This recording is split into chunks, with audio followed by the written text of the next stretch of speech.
پھر نماز کے بعد 33 بار سبحان اللہ، 33 بار الحمدللہ، 33 بار اللہ اکبر، اور آخر میں نمبر 99 یہ بنتا ہے اور 100 مکمل ہوتا ہے، لا الہ الا اللہ وحدہ لا شریک لہ، لہ الملک ولہ الحمد وہو علی کل شیء قدیر. آخری بار یہ پڑھ لیں.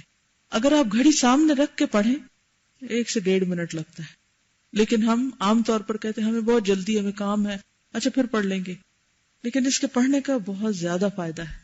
ان کو تسبیحات فاطمہ بھی کہا جاتا ہے.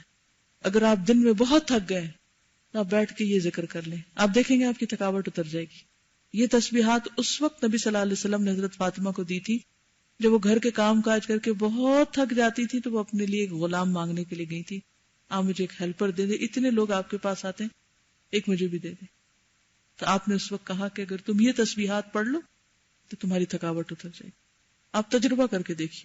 کسی وقت بھی آپ کسی بھی کام سے بہت گھبرا جائیں، تھک جائیں، تھوڑی دیر کے لیے کام چھوڑ دیں، لائن کریں یا سر نیچے رکھ لیں، ہیڈ ڈاؤن، یا تھوڑی واک کر لیں، اور 33 اور آخری دفعہ یہ پڑھ کے دعا کر کے دوبارہ اپنا کام شروع کر دیں.